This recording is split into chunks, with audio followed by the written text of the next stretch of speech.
Hujan turun pelan sore itu.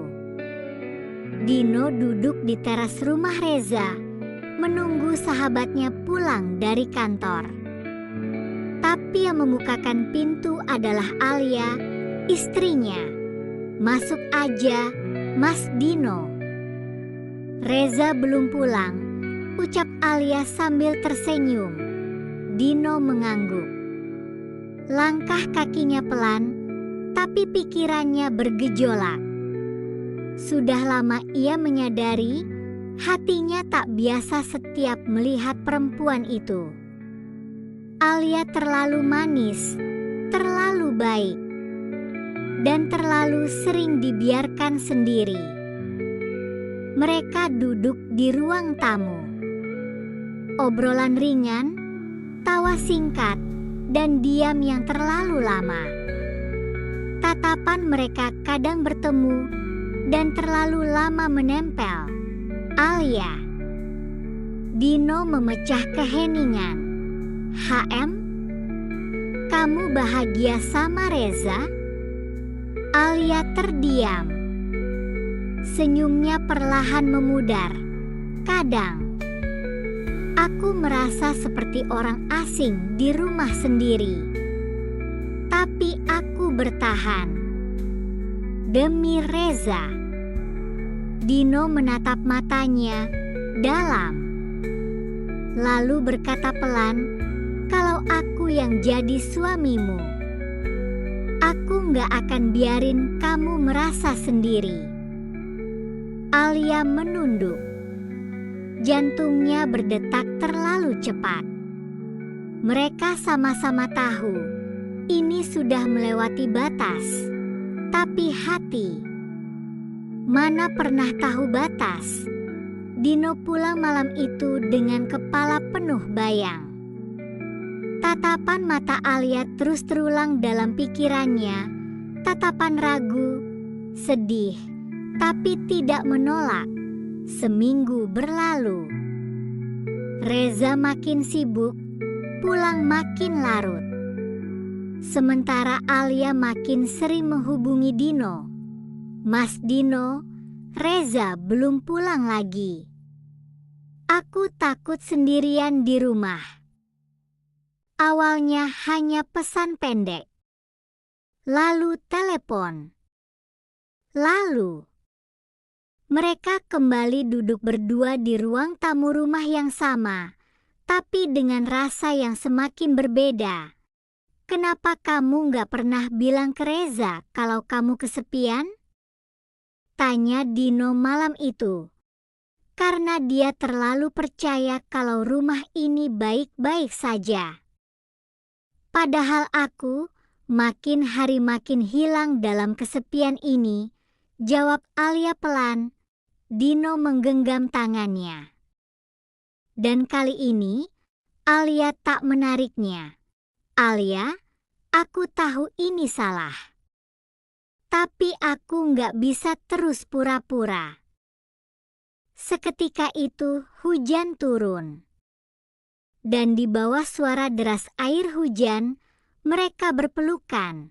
Bukan pelukan mesra, tapi pelukan dua orang yang terlalu lama menahan luka yang sama. Merasa dicintai oleh orang yang bukan seharusnya.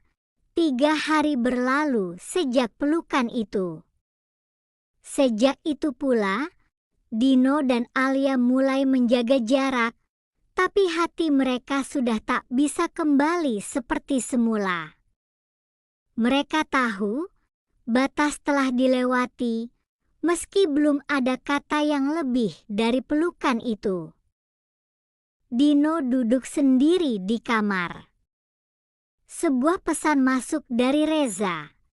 "Bro, thanks udah sering nemanin Alia. Gue tahu dia kesepian, tapi kerjaan lagi gila-gilaan. Gue hutang banget sama lo." Dino terdiam lama. Rasa bersalah mengikat lehernya seperti tali yang makin kencang. Malamnya, Alia menelpon. Suaranya bergetar.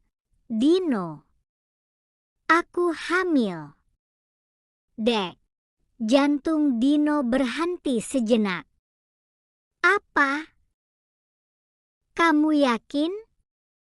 Tesnya positif. Tapi, aku belum bilang ke Reza. Sunyi. Alia melanjutkan dengan suara nyaris berbisik. Aku nggak yakin anak ini milik siapa.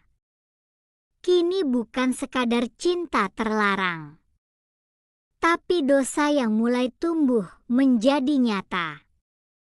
Alia bingung. Dino hancur.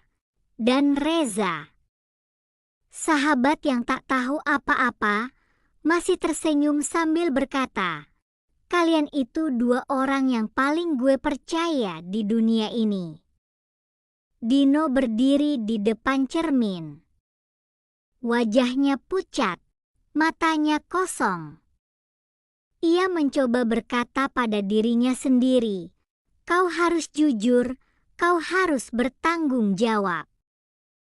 Tapi di kepala, terngiang lagi suara Reza, sahabatnya yang masih belum tahu apa-apa. Masih memanggilnya saudara. Sementara itu, Alia mulai berubah. Ia lebih diam, lebih sering termenung. Saat Reza pulang malam-malam, Alia hanya berkata pendek, aku hamil. Reza terdiam. Antara kaget dan bahagia. Serius? Ya Allah. Akhirnya, ia memeluk Alia. Tapi Alia tak membalas. Malam itu, Alia mengirim pesan ke Dino. Reza bahagia. Tapi aku malah makin tersiksa. Kita harus bicara. Besok, tempat biasa. Keesokan harinya, mereka bertemu di taman sepi, seperti dulu. Alia mengenakan kerudung yang biasa ia pakai jika ingin menghindari perhatian. Dino datang dengan wajah lelah dan mata merah. Aku nggak sanggup bohong lebih lama, Alia, katanya. Aku juga, jawab Alia pelan. Dino menatapnya dalam. Apa kamu mau jujur? Kita bilang ke Reza. Semuanya? Alia menggeleng. Kalau kita jujur, Reza akan hancur. Dan kita akan kehilangan segalanya. Kamu kehilangan sahabatmu. Aku kehilangan rumahku. Dan mungkin anak ini akan kehilangan ayahnya sebelum dilahirkan. Dino terdiam. Hatinya remuk. Lalu Alia berkata lirih, lebih baik aku pergi. Jauh.